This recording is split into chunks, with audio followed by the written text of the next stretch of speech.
বনের ধারে ছোট্ট একটি ঘর। সেখানে থাকে 7টি ছাগল ছানা ও তাদের মা। ছাগল ছানারা নিচে গিয়ে ঘুরে বেড়ায়, যা পায় তাই খায়। মায়ের সাথে মাঝে মাঝে দূরের বনে যায়। একদিন মা ছাগল বলল, আমি আজ কাজে বের হচ্ছি, অনেক দূরেই যেতে হবে। ফেরার সময় তোমাদের জন্য নিয়ে আসবো ভালো ভালো খাবার। তাই না শুনে ছাগল ছানারা খুব খুশি। কিন্তু বাচ্চারা, একটা কথা, দিনকাল ভালো নেই। তোমরা কিন্তু ঘর থেকে একদম বের হবে না। কোথায় কোন বিপদ ঘটবে কেউ তা বলতে পারে না। তাহলে আমরা কি করব? দরজা জানালা বন্ধ করে ঘরের মধ্যে খেলাধুলা করবে।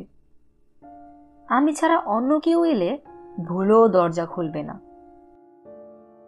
এই বলে মা ছাগল রওনা দিল নিজের কাজে। কিন্তু সেই বনে ছিল দুষ্টপাজি বদমেজাজি এক নেকড়ে। যেমন তার হাঁক ডাক, তেমন তার তেজ। সারাক্ষণ হম হম সবার উপর করে জুলুম।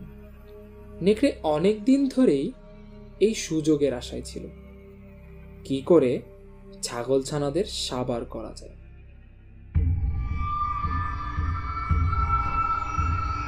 মা ছাগল ঘর থেকে বেরিয়ে যেতেই নেকড়ে বুঝল এই তো সুযোগ।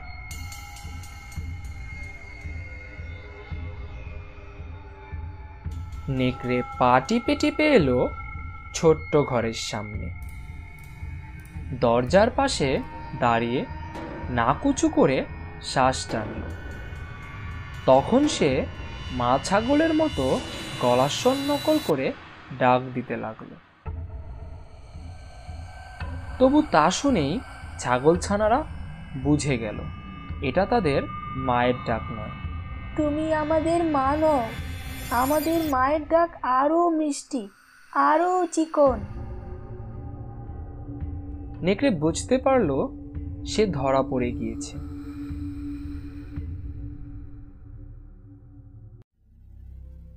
মন খারাপ করে সে গেল এক বুড়ো ভাল্লুকের কাছে।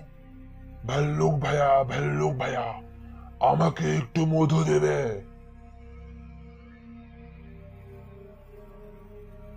ভাল্লুকের মধু খেয়ে গলাটাকে আরো নরম করে নেকড়ে গেল আবার ছাগল ছানাদের কাছে। এবার তার কণ্ঠটা ভারী নরম, ভারী চিকন। বাছারা, দরজা খোলো, আমি তোমাদের মা এসেছি। ছাগল ছানারা বুঝল সত্যি বুঝি ওদের মা এসেছে। ছানাটা জানালা খুলে যেই না বাইরে তাকিয়েছে, অমনি দেখে কালো কালো লোমশ দুটি থাবা। জলদি করে বন্ধ করে দিল সে জানালা। তারপর ভয়ে কাঁপতে কাঁপতে বলল, তুমি আমাদের মা নও, আমাদের মায়ের পায়ে বড় বড় লোম নেই। এই না শুনে নেকড়ে একেবারে চুপ মেরে গেল। তাই বলে নিরাশ হলে চলবে না। আবার সে নতুন ফন্দি আঁটতে লাগলো। ছুটতে ছুটতে গেল সে এক নাপিতের বাড়ি। নাপিত ভাইয়া, ঘুর দিয়ে আমার পায়ের লোমগুলো একটু চেঁচে দাও না ভাই। নাপিত বেচারা ভয়ে কাঁপতে কাঁপতে খুব তাড়াতাড়ি নেকড়ের লোম সাফ করে দিল। এইবার নেকড়ে খুব মনের আনন্দে হেলে দুলে এলো সেই ছোট্ট ঘরের সামনে। খুব ধীরে ধীরে দরজার সামনে গিয়ে দাঁড়ালো সে।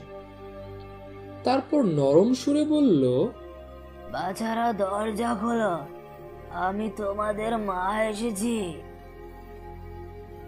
জানালা খুলে পায়ের দিকে দেখল।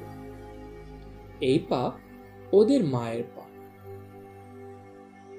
তারপর তারা দরজা খুলল। নেকড়ে তখন হুংকার দিয়ে ভেতরে ঢুকল। ভয়ে আতঙ্কে চিৎকার শুরু করলো ছাগলছানা। এক একজনকে ধরে আর কপাত করে গিলে খায়, মনের আনন্দে ঢেকুর তোলে। এইভাবে ঝটপট 6 জনকে সাবার করে ফেলল নিমিষেই। ছোট ছাগলটি লুকিয়েছিল দরজার পাশে। নেকড়ে তাকে আর খুঁজে পেল না। 6 জনকে সাবার করে নেকড়ের তখন ভরপেট। প্রাণ করে আইটাই, কোথায় যাই কোথায় যাই। কিছু দূর হাঁটতেই নেকড়ে টের পেল শরীর যেন আর চলে না। নেকড়ে একটা গাছের ছায়ায় চিত হয়ে শুয়ে পড়ল। তারপরই সে তলিয়ে গেল গভীর ঘুমে। ওদিকে বিকেলবেলা ছাগল মা ফিরল কাজ সেরে। দরজা খোলা দেখেই আঁতকে উঠল, সর্বনাশ, বিপদ ঘটে গেছে।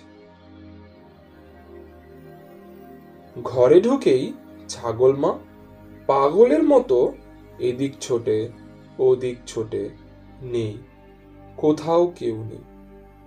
তখন কুই কুই করে বেরিয়ে এলো ছোট্ট ছাগলছানা। মাকে খুলে বলল সব ঘটনা।